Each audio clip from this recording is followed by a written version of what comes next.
Last night on MasterChef Australia, the blue team faced a 4-part test of their pastry cooking skills. This is the point where it can all fall apart.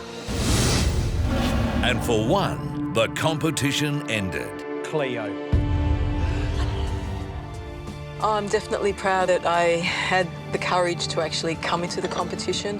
I think I stayed true to myself with what I cooked. Tonight, it's Masterclass. So this is my one-pot winter special. Gary slow cooks the perfect Osso Buco. See how it's just...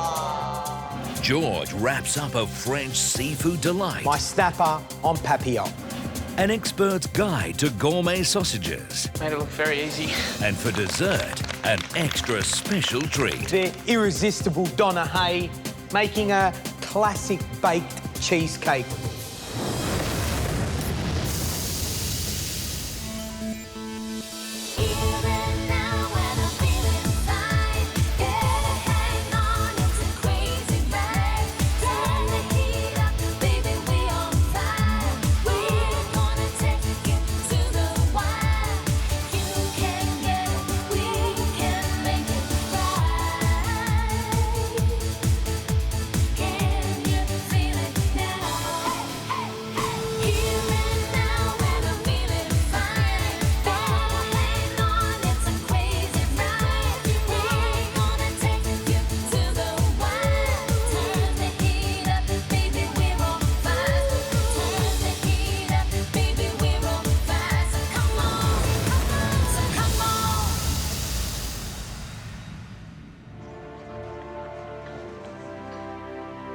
I really enjoy Masterclass days because it's the one day where we can kick back, learn about food, have a bit of fun, and there's no elimination. No one goes home.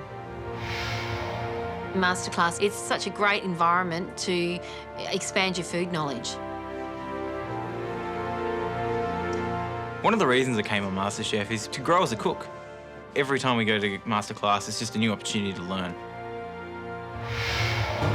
Welcome to your Masterclass. Remember, this is an opportunity for you to sit down, take some notes, and watch George and I dish out the techniques, show you something new, something that you can bank and maybe use in this competition. Remember, information is power. Knowledge is everything in this competition. When you get thrown a curveball, having that little recipe, that little technique that you can pull out when you want is exactly what makes the difference. The difference between staying and moving on or possibly going home. In this week's team challenge, you found yourself on beautiful Cronulla Beach. But the challenge wasn't easy. It was a sausage sizzle for the nippers. You made sausages, you made gelato. The rules were simple. The team that made the most money was the winning team. And that turned out to be the red team, led by Michael. Well done. The reality is, both teams encountered problems. And that's what these challenges are all about. An opportunity to learn, to take you out of your comfort zone. Well, that brings us to this week's private masterclass, and we've got a ripper installed for you this week. He worked at Marco Pierre White's restaurant in London, Mirabelle. He also then came to Australia and worked for Guillaume Brahimi at Bennelong. He heads up the kitchen at Victor Churchill's butchery. Two lucky contestants are going to spend the day with Romeo Baudouin and learn how to make gourmet sausages. The first person we're going to send to this private masterclass is Craig. Craig, you were the captain of the blue team, and we thought you did a brilliant job. I think it'll be a great opportunity to refine your sausage-making skills. Fantastic, looking forward to it. And the second person going to this private masterclass is Hayden. We thought you did extremely well out there spruiking with the kids. I think a great opportunity for you to go and join Craig and learn some valuable techniques. Yeah, definitely. Craig, Hayden, you got a big day ahead of you. Off you go. Going on a masterclass with Romeo Baudouin, who's one of Sydney's #1 gourmet butchers, is going to be quite a unique experience. It's going to give us heaps of knowledge. Really looking forward to it. First up in Masterclass, we're going to get back to basics and cook something that I think everyone at home should know how to do. We're going to do an Italian classic, and that's Osso Buco.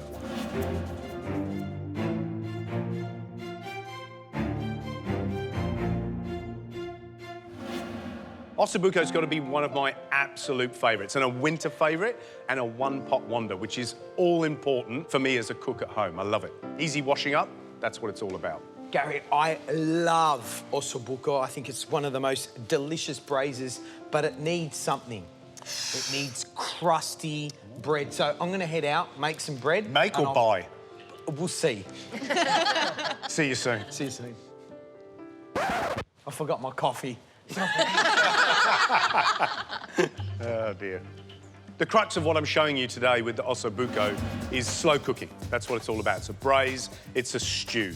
And it's also about using cheap cuts of meat, secondary cuts. This is thrifty cooking at its best.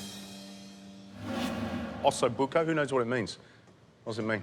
At the bone, hole in the bone. Hole in the bone, that's what it is. So that's what we're talking about. It's a piece of shin. Okay, so it's like your calf. So it's a very tough, hard-working muscle. It's got lots of sinew through it. And even though that's a young animal, if you fry that and you cook it, tough as old boots, impossible to chew, okay? So this needs long, slow cooking. And of course, that long, slow cooking is all about bringing out flavour. And so it concentrates the flavour, and that's what we all love. It's delicious. Okay, first step is just to season this meat and dust it with a little flour, okay? And really what this flour will do is give the sauce a bit of body, okay? It'll thicken it. There's a couple of different ways to do this. You can dust the meat in flour, or you can actually seal the meat and caramelise it like we did with the shepherd's pie, so it's quite dark.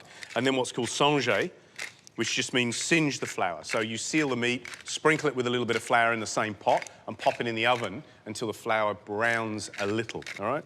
And the seasoning part is important, obviously, because we've talked about how we start developing flavours from the outset, from when we start cooking, all right? So flour's on, and then what we're going to do is go to the pan and fry this until it's nice and golden brown. So in with the oil, and then lay these little veal shin pieces into the oil and colour it. Now, because there's flour on these pieces of veal, it'll need a little bit more oil than you think, because it'll form a crust, also absorb it a little bit. And because we talk about oil as being that point of contact with the product, in this case the veal, it allows it to colour evenly. Gary, I noticed you've chosen a copper pot. Is there a reason you've used the copper over just a straight stainless pan? I always say when choosing a pot, a heavy base pot is the key. That means it's got that nice big chunk of metal on the bottom because it's transferring the heat and it's holding the heat. Yeah. All right? You're seeing what's happened now, like particularly this piece, is that you're getting some nice caramelisation, not only on the meat, but also that flour. It's putting colour into the flour, and that will translate into the sauce in two ways, colour, but also the sweetness from the juices from the meat.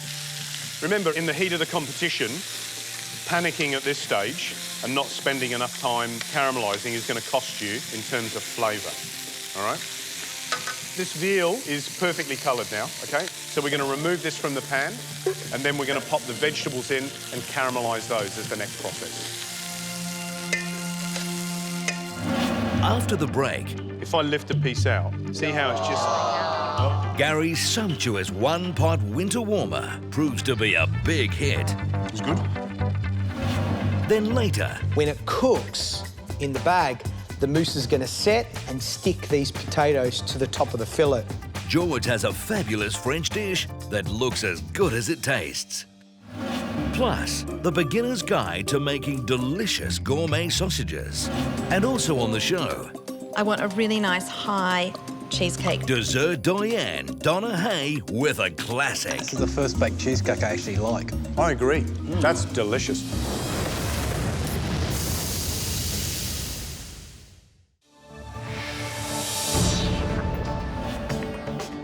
So this is my one-pot winter special. We're doing that Italian classic Osso Buco. We dusted the veal shin in flour, we seasoned it, and then we caramelised it in our pan. Now to the vegetables. What we've got to do now is caramelise these vegetables. So a little bit of oil into the pan, and then we're going to add our mirepoix or basic vegetables. And they're always going to be roughly the same. Things like carrots, and I've just diced those. And I've actually diced them quite specifically into what they call a macédoine, all right, which is just a small dice, even size, all right? Because I think that goes in some part to produce a really beautiful looking dish, all right? Nice and consistent. But it's up to you. You know, if you're at home, big chunky pieces of carrot, no problem. So I put 1 carrot, 2 stalks of celery, and 1 onion in there. So we'll just let that gather a little bit of heat again. And again, at this stage, we add a little bit of seasoning. Generally, I just use salt, but you can put a little bit of pepper in. All right, again, that goes towards layering the flavours. Put in some chopped garlic. There's a couple of cloves of garlic there, but if I was at home, I might put 4, 5, 6 cloves of garlic in. Just gives it a nice depth of flavour. And then also some aromatics. In this case, I've got some thyme and a bay leaf. The reason I'm putting more oil in now, and you don't need to, is just that it's helping it caramelise evenly, OK? And then I've got a couple of tablespoons of tomato paste, because I want a nice, rich tomato sauce. We'll just stir that in and cook it out. Now, sediment's starting to build up quite quickly on the bottom, so I need to add white wine to deglaze that. Now, there's 1 cup of white wine into the pan. And then remove that sediment using your spoon from the bottom of the pan, OK? Now, we just remember, when we add white wine, you want to just burn off that alcohol and reduce it, just so that it becomes a little sweeter. Next thing is some liquids. So I've got a can of chopped tomatoes, and then I'm going to put in about 2 cups of really good stock. I'm using veal stock. I always look at it in levels in terms of adding flavour to a dish. A veal stock is a good all-rounder, OK? But in saying that, if you don't have veal stock, use chicken stock, because it's a very neutral base, very neutral flavour. And actually, in some cases, I think you get a better product because you let the ingredients that you're putting in shine through. Now the veal shin goes into the sauce. The key here now is just to pop these shins in and just bring this whole thing up to the boil. Pop a lid on. And you've got a choice. You can either simmer it on the stove, which I think is risky. And the reason I think it's risky is because it has a tendency to catch if the liquid thickens, or you can pop it in the oven. And for me, that's the best way of doing it. You get a nice, even, all-round heat, no risk of catching or burning. We're going to pop in some cannelli beans. Most beans need a soak if you want them to cook evenly. It's not essential. You could just, if you want, give these a wash and pop them in the stew. They will cook, all right? But what soaking does is start off a process, OK? It's rehydrating a dried product, OK? And they tend to cook more evenly, and they tend to cook a little quicker. The things that you really need to soak are things like kidney beans, right, which have a toxin in the skin, and that needs to be soaked and washed away. It just gives you indigestion. You know, it's not something that's going to kill you, but you just need to be aware of that, OK? Soaking the beans, how long do you soak them for? A couple of hours will do. Yeah. It's really, it's, like I say, if you soak them too long, then you find all the skin slip off and you end up with a broken product. They still need cooking then after that. But you're cooking it, and remember, this is going in the oven for 1.5 hours to 2 hours, so it's got plenty of time to cook. OK, so we've drained the water off the beans, and we're just going to rain them in and just let that simmer away while the meat's cooking. On with the lid, and we're going to pop that into a moderate oven, about 160 degrees. And this is going to take about 1.5 hours, 2 hours to cook. We'll know when it's cooked because we'll take a little piece out, press our fork through the meat and see whether it gives. If you can't do that, then the braise isn't ready. The Osso Buco's been in the oven. Smells delicious, smells beautiful. See how delicate this is, right? If I lift a piece out, see how it's just... Oh, Oh, Gary. I was just about to test it, George. Now, you see, now it makes sense to put it in a big pot. Yeah, tester for George, right. Now, all I'm going to do now, classically... It's good. Classically, gremolata is an accompaniment with Osso Buco. Now, I'm not going to do the full gremolata, which is lemon, parsley and garlic, but I'm just going to grate a little bit of lemon over the top. And I do this, I'm just a lemon freak. I put lemon zest in all sorts of things because I just love that little zesty finish. George, stop dipping your bread in. I haven't finished yet. And then I need to move that over here, George, so you can continue snacking. And I'm going to chop some parsley, throw it on the top. So a little bit of that broadleaf parsley. And just shred it. Don't worry about chopping it finely. So quite coarse. And we'll just put that on the top. I might get you to give that a little bit of a move around, actually, George. Yep. You know what I love about this dish so much? It's warming, you know? Yeah. When you look at it, you feel... It's winter fire, isn't it? You feel excited. And for me, as weird as it sounds, I love the meat, but I love all the sauce. That's what I love the most, you know? It raises the sauce, a bit like a curry for me. I don't care about the meat, I just want the sauce. Now, this is the naughty bit. This is the fattening bit, right? but you just put a little dash in. Oh, just a little dash. We hardly had any oil in there at all. And you're going to get, between that parsley, the olive oil and the lemon zest, you're just going to get that lovely, fresh finish, OK? If you want to leave the olive oil out, leave it out. But for George and I, the olive oil goes in. You just carry on.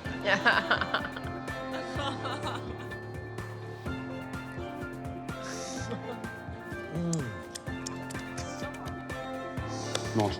So that's my one-pot winter wonder, and that's Osso Buco. So the taste test.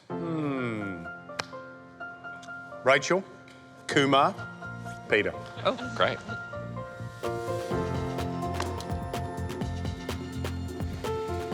Yum. I'm just going to go the bread. Help yourself. Help yourselves. Cool. Because we just like the sauce and the beans. Let's go and spin that. That's good. Oh, yum. Oh, it is good, isn't it? You know what? Oh, it's so thick. You like the Osso Buco itself, don't I you? like this bit, yeah. The whole thing is so sticky. It really coats your lips. It's absolutely great. Beautiful. It's like syrup. It's beautiful. It's actually quite sweet, isn't it?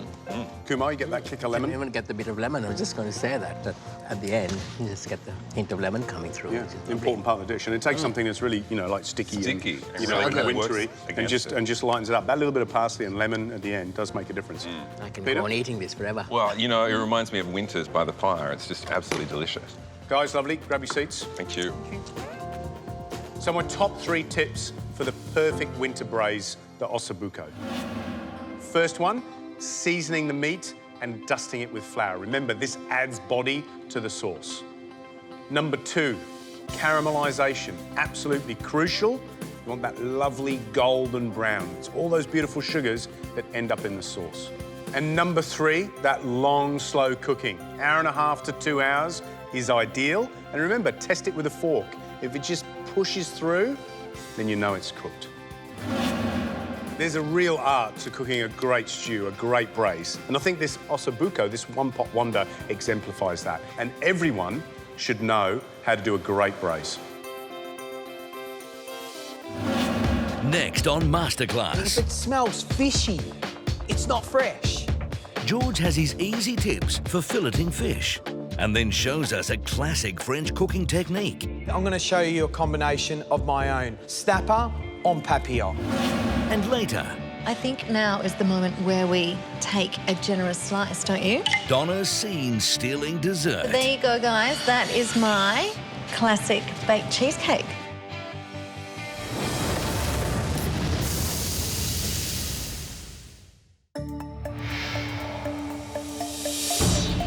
Earlier this week, you guys competed in the Lucky Dip Invention Test, which was an interesting one. It was a mixture of the Invention Test and the Mystery Box Challenge.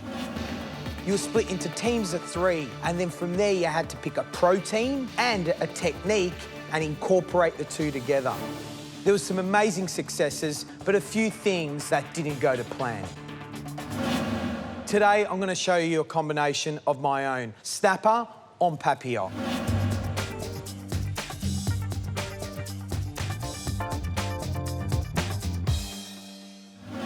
Georges, le papillote, c'est magnifique pour le poisson. Allez, au revoir. Adieu.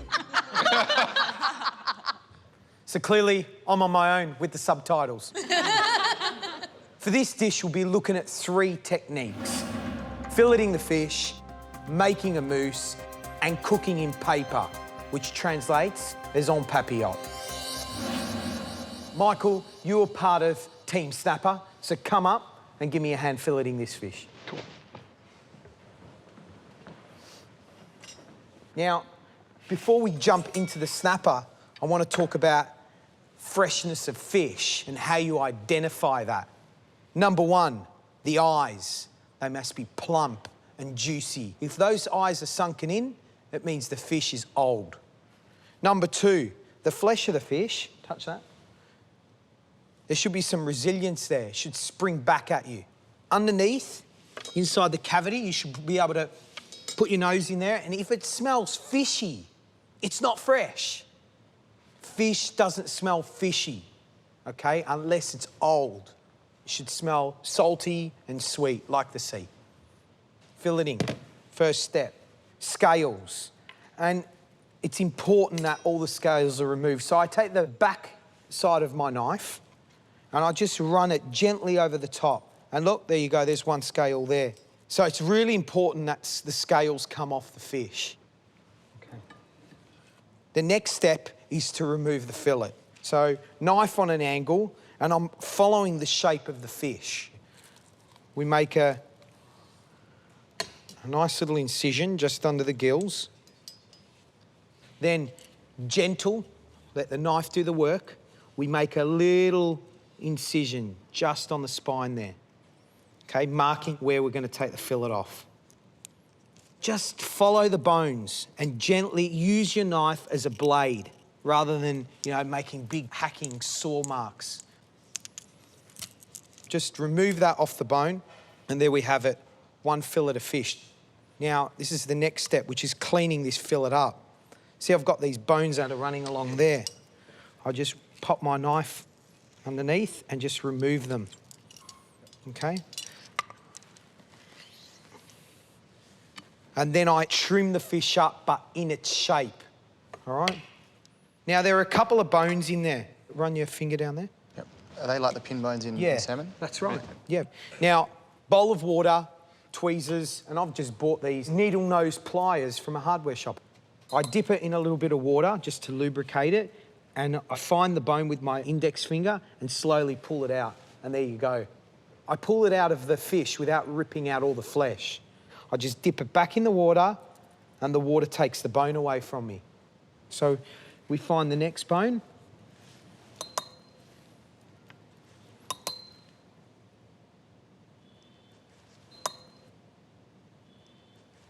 There you go.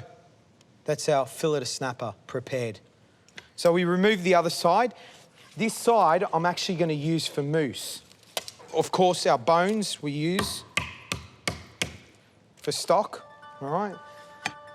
Now, I'm just going to quickly remove this meat off the skin. So I just chop that up. So that's all of our trimming for mousse. Now, what I've got here is a bowl of ice and this little blender sitting in it. So it's important that you keep the meat very cold when you make a fish mousse. So we'll just pop that in the bowl. Michael, thanks a lot. Cheers, sure. Next step is I'm going to show you guys how to make fish mousse. Now, to it, very simple fish mousse, a little pinch of cayenne pepper, and that's just going to give it a little bit of sharpness. Salt. The most important thing when making any type of protein mousse is salt. It's going to help keep the protein together and help it not to split and, of course, give it flavour. All right, so a good pinch of salt. Now, egg white is another important thing to add to mousse. It's a protein and it's going to help make this mousse nice and light and pull it together. So one egg white. The next step is to blend.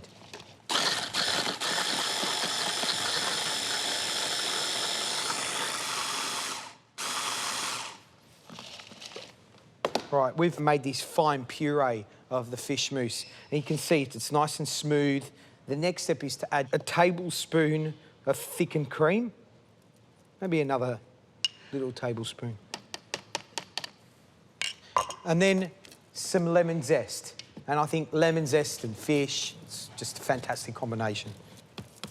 So that's zest of about half a lemon. And then blend.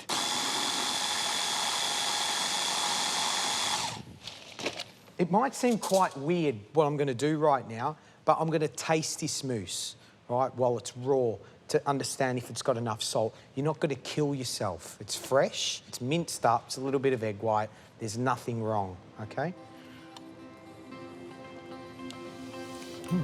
Who wants to come and taste?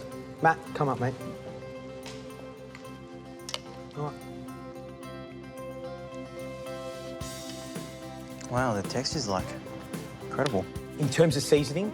The seasoning, the flavour's definitely good depth of flavour as well. Great, good. And don't be scared of tasting mousse like that, yeah?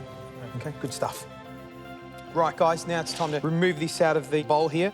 I'm just going to remove that, pop that into another bowl with ice underneath so it stays super cold for me. So, guys, we've filleted our fish, we've made our fish mousse. The next step is to make our little potato scales over the fish and our saffron onions. When we return, George has some clever tricks to turn his dish into a masterpiece. We're going to put a little bit of the mousse on top and create fish scales using the potato.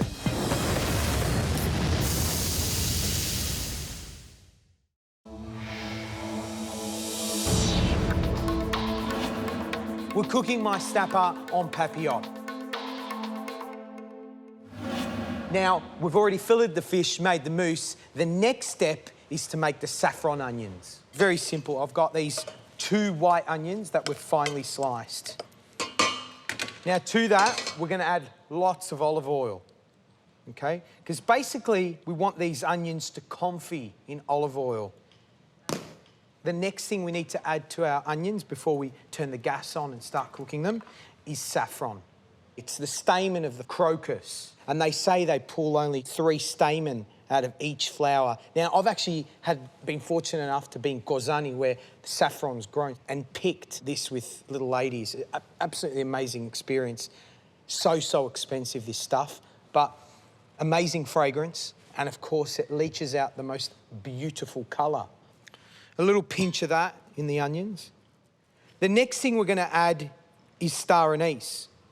I don't know what happens, but when you add star anise to onions, it increases the meatiness of the onions.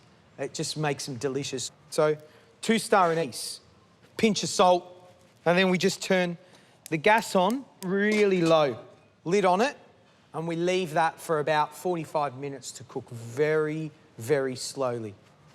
The next step is to produce the potato scales for the top of the snapper. All we do is top and tail the potato so it's nice and flat. And then we take these cooking cutters. So we're going to take cutter number 2 and then place the cutter on top, and with gentle force, we just push the cutter through. Give it a little tap so you can see it come through the other side, and then we just push that out. And we end up with these little barrel shapes. At this point here, we take a mandolin, right, and we're just going to slice that very gently. You should use a guard, yeah? All right, and what we end up with these is sort of flat little rounds of potato. Now, to cook these, we pop them into a pot, some water, a little pinch of saffron and some salt, and we gently bring them up to the boil. And what we end up with are these potatoes that have been cooked in saffron. They've taken on the colour of the saffron as well as the flavour. Sun, you had a question? You just want those brought to the boil, so not... Brought to the boil, enough for them just to be cooked through. Yep. We still want to hold their shape. We don't want them to cook so they're mushy. Yeah. All right? So these will take probably, 4 to 5 minutes maximum. And we just pull them off and let the residual heat cook them through. So our potatoes cook, so we're just going to strain that through a sieve. Now it's time to assemble our snapper. So, of course, we're going to be cooking this on Papillote, which means in paper. But before we do that, we're going to put a little bit of the mousse on top and create fish scales using the potato. So a little bit of our fish mousse. And we just gently smear the top of the fish fillet. Now, this is going to add 2 things. Be able to stick our scales onto the fish, add flavour. So we just want a thin film. The next step is to start placing our saffron potato scales on the fish. I mean, look what the saffron's done. You know it's good saffron when it's really vibrant in colour. They're literally hinging on fluoro. You've got to think about this, that the potato's pretty much cooked. The mousse is that glue between the fish fillet and the potato. When it cooks, the mousse is going to set and stick these potatoes to the top of the fillet. Right, guys, now it's time to cook the fish in paper. So what I've done here is I've cut out some grease-proof paper in the shape of an AFL football. Right, our onions have been cooking for about 45 minutes to an hour, really gently, and you see what happened. Stuff is like just beautiful, it's gold, yeah? So we take some of the onions, and this is gonna give it lots of flavour, but also insulate the bottom of the fish while we cook it. And we take our fish, place it on our onions, then another little drizzle of oil, some seasoning of salt, and then it's time to put this baby to bed. So we start from one end and we just fold. You know, fold it like we're making a pasty. You need to make sure that it's secure. You want to create a chamber in there, so if there's a hole in there, the steam's going to escape and you're not going to get that lovely sort of steaming effect. Right, guys, into a tray, into an oven, 200 degrees preheated for 10 minutes. George, I noticed you didn't season the fish before you put it in. Was that on purpose? Do you season it afterwards with that sort of process? Because you can imagine this, so you have these pre-made before service in a bag. If I season them 2 hours before I cook them, it's going to cure the fish and leach out all of its moisture. So I know now those onions are really seasoned and meaty. They're going to give flavour to the fish. The potatoes are seasoned. I gave it a little crack of salt over the top of it as well. And then when it comes out again, I can give it another little pinch. But yeah, if I leave the salt on there, it's just going to draw out moisture and be dry. Right, that's 10 minutes, so our snapper en papillote should be cooked. George, don't you open that before I get in there. It's so hot, Gary. It's so Oh, hot. look, let me help you. Look, Can you pop it on there? Thank you. All right, let's give this a little snip and see how it's come out. It smells delicious. Just got this big whiff of saffron. I don't know if you got it from over there. Saffron and caramelised onion. It's delicious. There you go. And then just to give it a little bit of zhuzh, some of these shisha leaves. Well, there you have it, guys. My snapper en papillote. Who wants to taste? Arena, Sun, and Michael.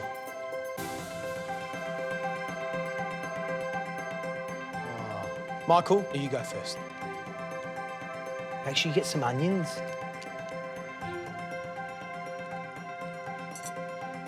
That's beautiful. The sweetness of the onions at the end is fantastic. Sun, Arena, come on, dig in.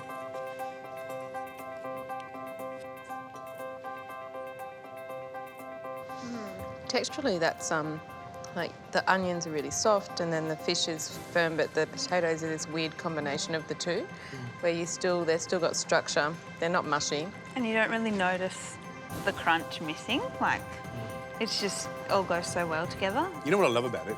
It's because the onions have got that sort of umami, sort of meaty taste, and then you've got that beautiful, delicate fish, and then a kick of sunshine at the end. It's true. Right, guys, thanks a lot. Thank you. Here are my top tips for snapper en papillote. Number 1, when filleting fish, use a sharp knife. Number 2, when making a fish mousse, make sure the bowl that you're blending up the fish with is super cold. And number 3, en papillote means the bag must be sealed so you create steam inside and everything cooks beautifully. We all know how to steam, but this is steaming with a difference. Steaming in a bag which captures all the essence of the flavour and, of course, puts so much love into your food.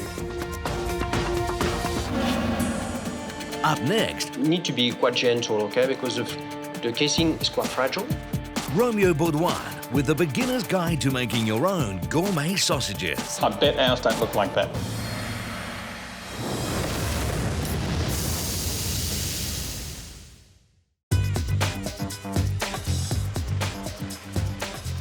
Victor Churchill is one of the best butchers in Sydney, probably actually Australia. So doing a private masterclass here is going to be incredible. Wow, far out. This is my first private masterclass, so it's going to be good to learn about different cuts, sausages, you know, all that stuff. Hi guys, welcome to Victor Churchill. I'm Romeo Baudouin. Nice to meet you. Nice to meet you, Romeo. Good to meet you. I'm a charcutier. Basically, he's sort of a butcher, just work only the pork. As a head chef for Victor Churchill, that's my responsibility to make sure everything is perfect, look impeccable, and taste good. Gary and George asked me to do a private masterclass and share my food knowledge with you. Fantastic, great. So today we're going to make fresh sausages, okay? I'm going to show you from the start the type of cut of the pork we're going to use.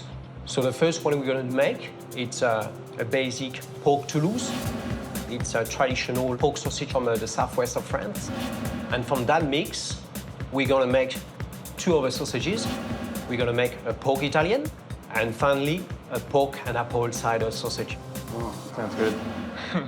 Sounds real good. So today we're going to use the pork shoulder because the texture of the meat is nice and strong, and same for the fat. It will help for the mincing to get something nice and chunky. If you use something a little bit softer, it will come from like a paste during the mincing, and you want to avoid that. So the shoulder is the base for the sausages. So we've got the pork shoulder, 80% of lean and 20% of fat. And I did marinate that with the salt, around 9 grams. Yep. 1 gram of fresh chopped garlic and 1 gram of ground white pepper. Okay. And I did that yesterday, so allowed to marinate for at least 24 hours in refrigerated, okay? Okay. For the sausages we're gonna do, I use a size 10 for the plate. I want the chunkiness, so that's what I'm gonna use.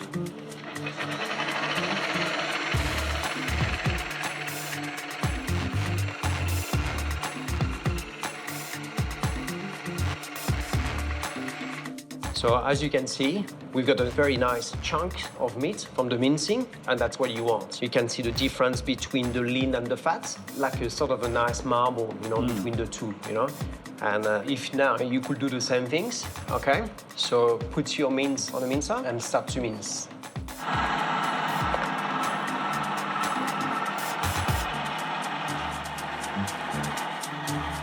Beautiful. So the next step, we're gonna mix the mince with a little bit of water, and usually it's around 10% of the weight, okay? So here we got a half a kilo, so we're gonna put around 50 grams. The reason why is just to help the mix to combine the lean and the fat together, and second is going to be a little bit more easy to push to the casing. And I'm gonna mix until everything is nice and combined, and you know when it's done is when the mix starts to stick on your hand and in the bowl. And now you can start to do yours. So you're putting the mince in your bowl and 50 grams of water. When we made these at Cronulla, we also put rice flour in them. Is there a reason why you would do that at home? Personally, I don't. I know people do sort of things like that. I guess it's from during the war. There was no meat around, and there was bulking up the mince with some flours, okay?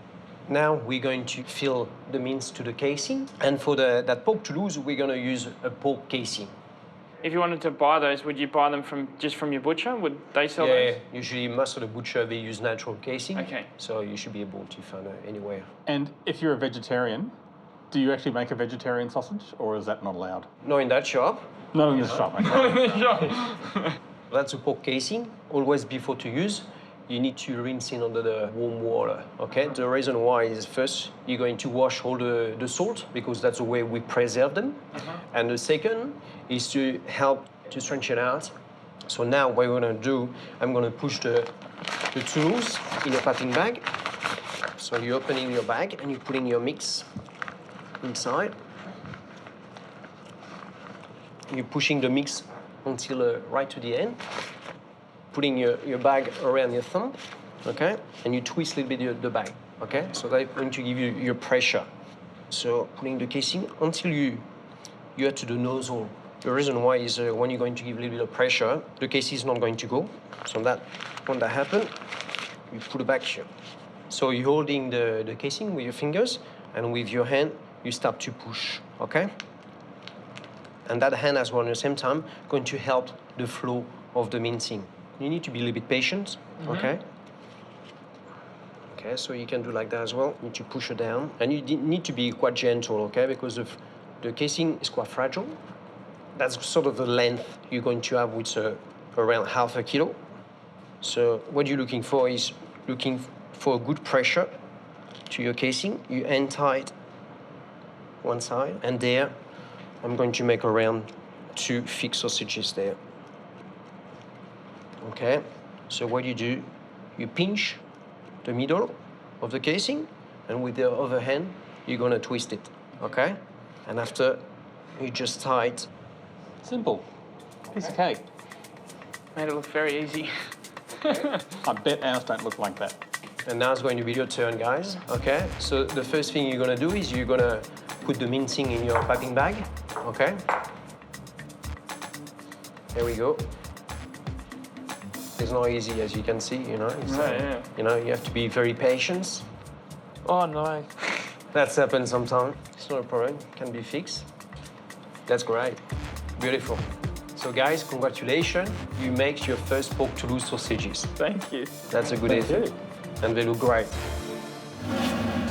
When we come back, Romeo has 2 more tasty twists on the humble sausage. But you can actually taste the sort of acidity that comes with the cider, and it, yeah, again, that's what you want. And then... And why don't you have a taste? I could eat it like that. Donna Hay returns to Masterclass with a sensational baked cheesecake.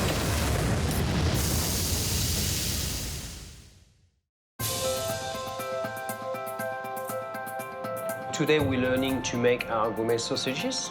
We already make the pork Toulouse, and now we're going to move on to the pork Italian.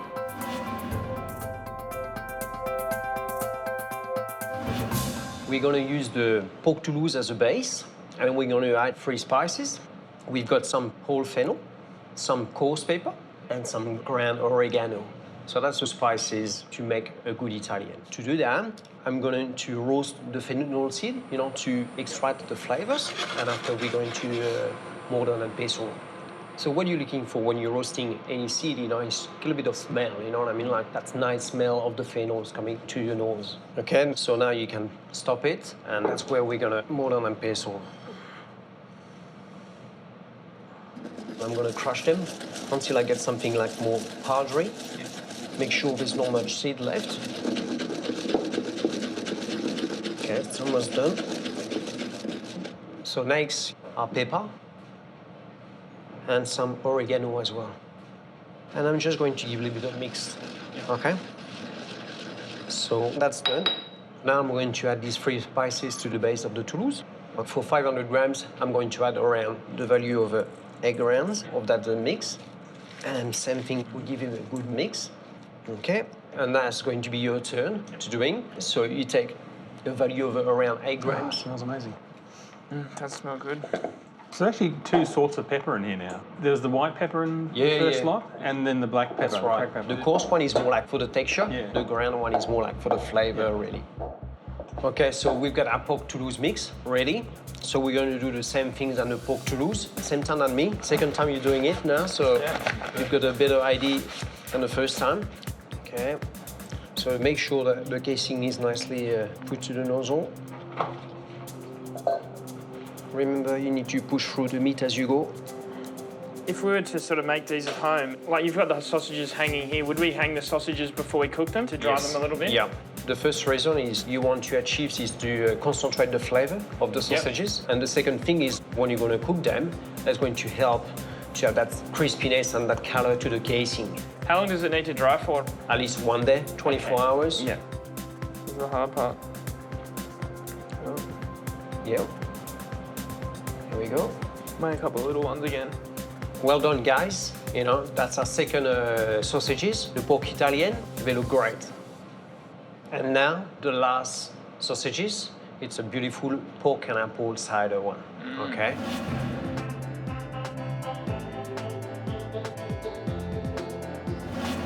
So the first thing we're gonna do, we're going to grate the apples.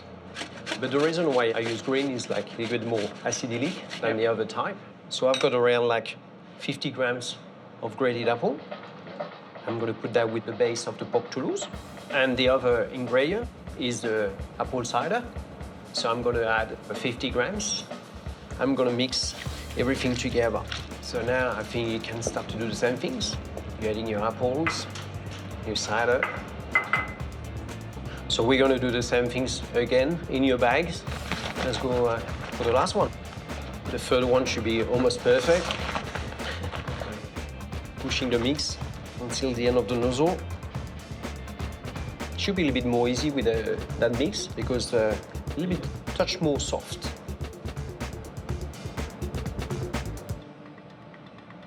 Here we go. Yay. Voila. Well done, guys. You just made 3 types of sausages today, but unfortunately, you're not going to be able to try them. Reason why? Is because sausages themselves need to be dry, to develop these flavors. But luckily, I did make some yesterday, so like that we can try these amazing flavors we just made today. Perfect. Looking forward to it. Yeah. Okay, guys, the best way to cook these sausages, you need to cook them on a low heat. If you're going too fast, you're going to have a color straight away, but the inside is still going to be raw, okay? I'm just going to put my sausages in the pan. And it's going to take around 10 to 12 minutes, so usually around 6 minutes each side. Okay, so as you can see, they're almost ready. So you get a nice color every part of the sausages, So for me, they cook now. All right, so now we're gonna cut the sausages. So I'm gonna start to cut the pork Toulouse. Okay, so you can see, the meat, the chunkiness, and the shiny out. Beautiful. So the darkest color, that's the Italian. So you can see the inside, the color maybe change. That's from the spice, the oregano and the fennel. And the last one, the pork apple and cider. So this one, you can easily make the difference from the color of the skin, that's from the sugar from the apple. And normally, you're going to be able to see the skin of the apple as well, the green bits. Here we go, guys. The 3 beautiful sausages we make this afternoon. Which one should we go for first? You should try with the Toulouse, because it's the one that's got the less spices. That's very good. Actually tastes like pork, not your everyday sausage, which could be anything. It's not mystery meat. Try with the pork Italian. Go for it. That's good. The marriage of the herbs and the pepper really brings it all together. And but the pepper's really fresh. It's not that hot sort of pepper thing you got often with peppercorns. That's right. Really nice. And the last one, the apple and cider. You definitely taste the sweetness there. It sort of cuts through the fat a bit, actually, really. And then you've got the cider as well. You can actually taste the sort of acidity that comes with the cider. And it, again, that's cuts, what you want. Just at the end. You don't want to overpower the meat, what I mean? Okay, guys, my top 3 tips to making gourmet sausages. The first one, a good quality meat. The second one is a good marinade and good seasoning. And number 3 is to dry the sausages to make sure we concentrate all this flavor we've just been adding to the mix. It has been a real pleasure to having you at Victor Churchill this afternoon. I hope you learn a few things, with these sausages. And I'm wishing you all the best for the rest of the competition, okay? Thanks a lot. Cheers, very much appreciated. Okay, good luck. We'll just take another one of these though before. Yeah, I think we'll steal one of these. Cheers. Thank you very much. See you later. You're welcome. Ahead on Masterclass. I like to cook simply, so I'm not going to complicate it too much. It's dessert time. Onto the filling, and we are using 2 different types of cheese today. Donna shows us the easy way to make the perfect baked cheesecake.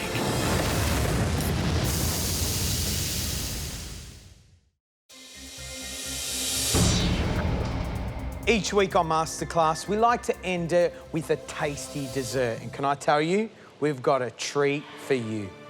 This week, we've pulled out the big guns, someone who is very special to us, someone who is part of the MasterChef family. She's sold millions of cookbooks throughout the world.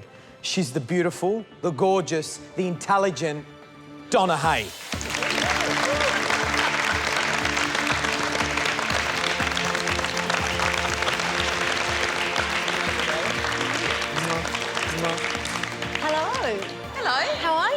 Good. Donna, meeting our contestants for the first time in Series 3. They look great. Enthusiastic, big smiles. Donna, it's great to have you back here in the MasterChef kitchen. What are you going to be cooking for us today? I am going to be cooking a classic baked cheesecake.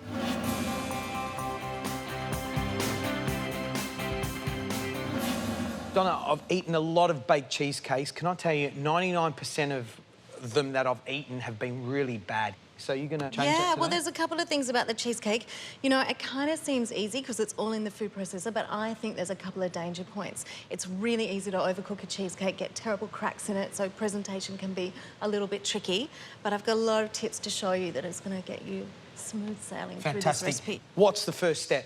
Well, a lot of people start their baked cheesecake using store-bought biscuits and crush them up. Okay. But I find that that can give it a little bit of a funny kind of salty, sweet edge. So I just like to make a really, really simple base. You know, I like to cook simply. Yep. So I'm not going to complicate it too much. So just 3/4 of a cup of plain flour, then 1/3 of a cup of almond meal. I find that gives it a nice richness as well. And then 1/4 cup of caster sugar.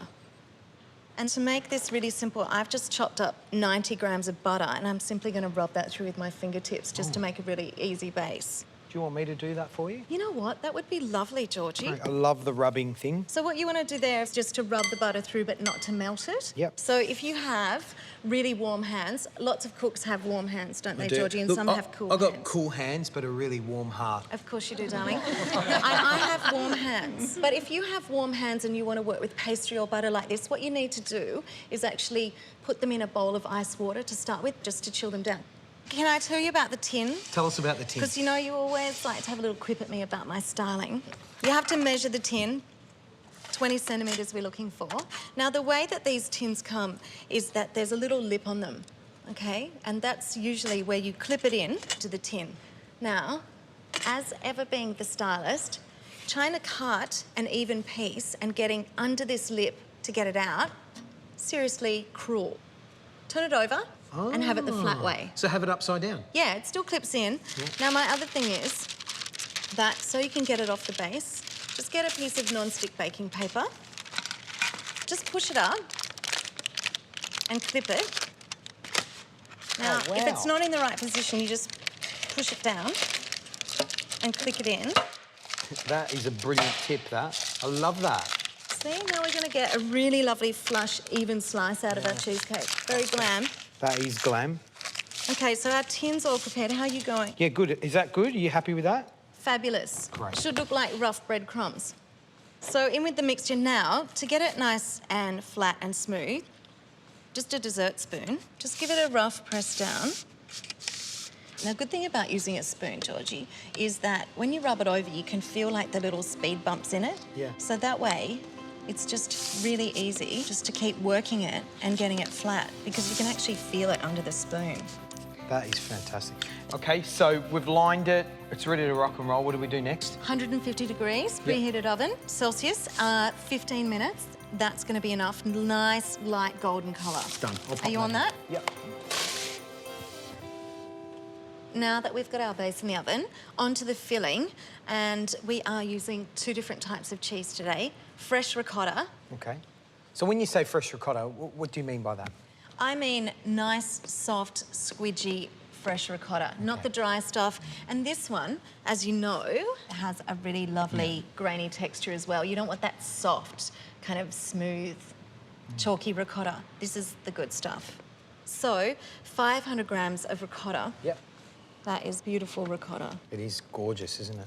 And then, of course, classically in a cheesecake, cream cheese. Yep. 330 grams. I've just chopped it up to make sure that it goes through the processor. Yep. What's next? 1 1/3 cups of caster sugar. Really important, 4 eggs. It's going to set our cheesecake, give it that nice velvety texture. 1/4 cup of lemon juice and a tablespoon of really finely grated lemon rind. And you can see that's all the yellow, no white pith in there at all. So no bitterness, just all flavour. 1/2 teaspoon of vanilla extract. To stabilise the mixture in a baked cheesecake, you do need a little bit of starch. Otherwise, you get a little bit of overcooking of the proteins. It starts to weep. So you need a little bit of corn flour. I just like to combine that with the same amount of water. So 1 1/2 tablespoons of water, 1 1/2 tablespoons of corn flour. And I like to mix that to a paste first. That's clever.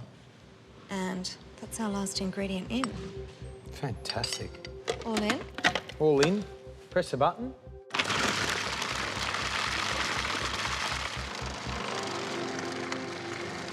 Okay. Done. That's good. So we have a really nice smooth consistency. Should it be this runny? Yeah, it should be. What happens is that ricotta does break down when you process it, but it still has a great texture when it's cooked. So it is the consistency of thick cream. That's what we're looking for, Georgie. And why don't you have a taste? I could eat it like that. It's delicious. Well, I think you're going to have to wait. Oh. Could you make this in a normal mix master, or would that put too much air in the mixture? It does put too much air in it, and what I'm going to show you when we pour it over the base is actually how to get any of that excess air out of it, because as it cooks, the air bubbles rise and you get a really uneven surface. It kind of gets all dimply. So I was going to show you a few tricks how to get that out. So the filling's made. We just need to wait for our base to cook, and then I'm going to show you the rest of my tips for the perfect baked cheesecake.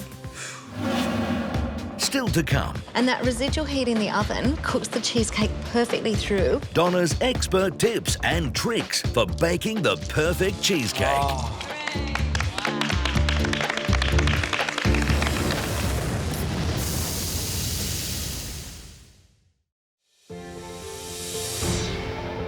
We're here with the irresistible Donna Hay, making a classic baked cheesecake.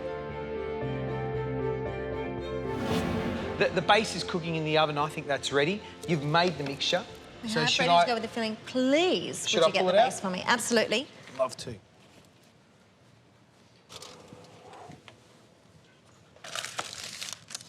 You happy with that? Absolutely. So, because it's this lovely golden brown, you know that the flour and the butter have cooked together to get rid of that uncooked flour taste. So it's a nice, beautiful, shortbready, crumbly biscuit Love base. it. Absolutely love it. Right, what's the next step? The next stage is just a little trick, because there's nothing worse than making a beautiful cheesecake only to find that you can't get out of the tin perfectly. So what I do at this stage is brush the sides really lightly with a little bit of butter. If you do it before you put the base in, the butter burns and it doesn't have the same non-stick effect. Just a really light covering. Done. Gorgeous. Okay, what's the next stage? Very difficult, the next stage. Pour in the mixture. Oh. I want a really nice high cheesecake. So this mixture Do you need to almost put it all feels... Absolutely, I need to put it all in. Now, you can see, George, that those bubbles Yeah, are you've got already air coming bubbles, up. Yeah. So I just like to give it a little tap. Don't be too violent with the tap, because if it comes up the sides, you're going to get an uneven cheesecake around the edges. So, and see how some of them don't burst? I just rub it with the back of a spoon just to encourage those bubbles to burst that are coming to the surface. What would happen if you didn't do that and the bubbles were still in there? It just gets a really uneven surface. It looks like the surface of the moon, a bit craterish. And you know, being a food stylist, that just can't happen.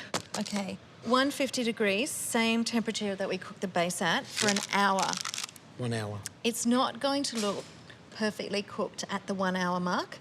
All you need to do then to get a gorgeous crust on the cheesecake is to leave it in the oven for another hour, but turn the oven off. Just let the oven cool down.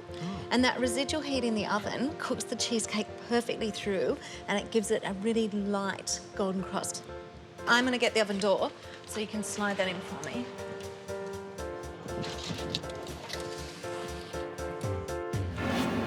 George, cheesecake has been cooking for an hour, and it's been resting for an hour, so I am going to take it out of the oven. Okay.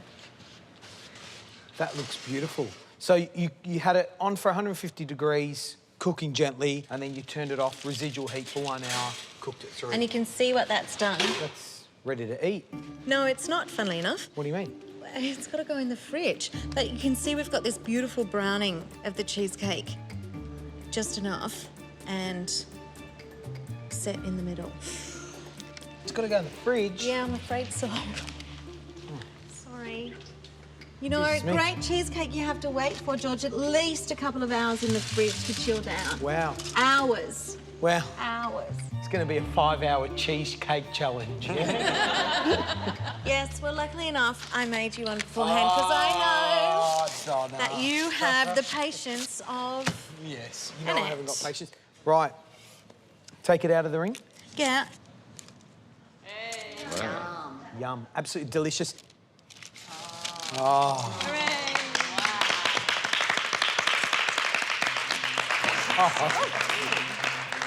I think now is the moment where we take a generous slice, don't you?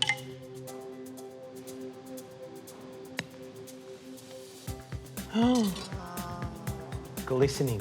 Perfectly cooked. So best way to tell, Georgie, is that the outside's not overcooked. That's the bit that it usually looks a little bit weepy and overcooked if you've had it in the oven too long, or if the temperature's been too high. But I am pretty happy about that. Great, all right. So, George, you know my motto about styling. I always think that less is more. So because this is such a perfect piece of cheesecake, I think it just needs a couple of berries on the side, and I think that's done. So there you go, guys. That is my classic baked cheesecake. This cheesecake looks absolutely beautiful. If Gary was here, he'd devour the whole... Melon cheesecake for miles. Of course. you can. That looks excellent. Nothing like any cheesecake I've ever made. Right, tasting time. Danny, Andrew, and Billy. Right, guys, dig in.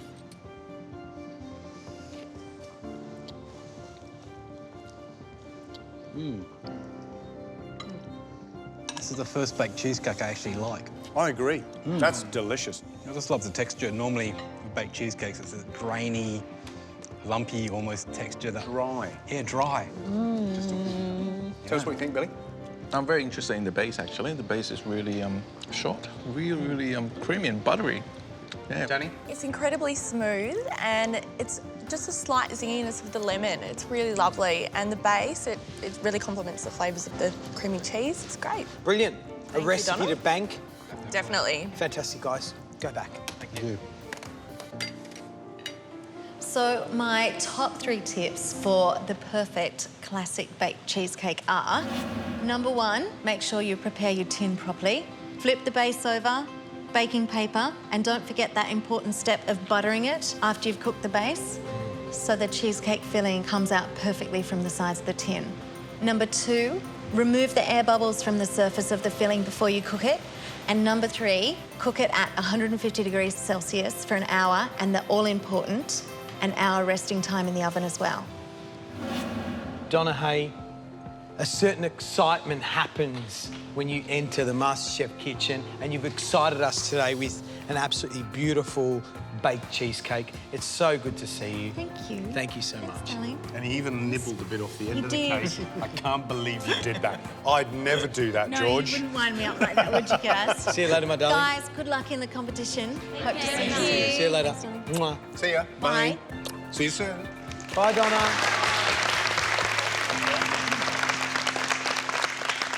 It's been a massive week, a big masterclass. Let's grab some food, have something to eat and celebrate.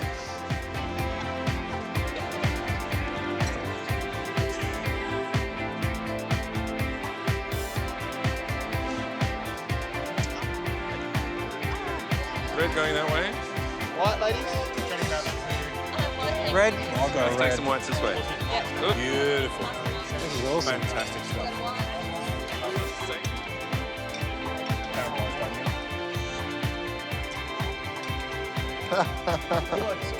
I like the crostini of Osso Buco. Guys, attention. Just want to say, 19 of you. Does it mean anything? Yes. It means something to us. The numbers are dwindling and the competition's getting serious. I think, honestly, some of you really felt the pressure this week. And that's what the competition's all about. From now on, it's going to get harder. We always talk about raising the bar, and this is what we're talking about. You've got to embrace that pressure, you've got to feel a little bit of nerves, and you've got to dig in, because this is a battle.